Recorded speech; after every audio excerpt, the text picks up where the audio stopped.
He uşaqlar. Bunun da anası, bunların daha doğrusu. Anası açılıb gedib.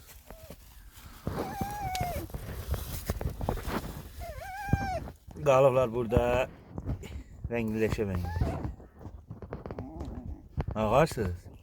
Ananız hanı? Ahın ananız. Yoktu ana. Ananızı hardan tap? Hara gedib ana? Ananızı hara itirmişsiniz? Sen hardan tapın? Hardan? Geliblər, yoxdur. Aha, kulakları qalxır ha. Bota.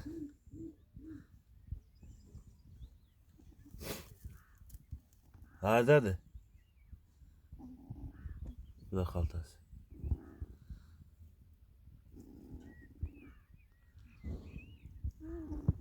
Sizin ananız nətər anadır ki? Balaların qoyub gedib.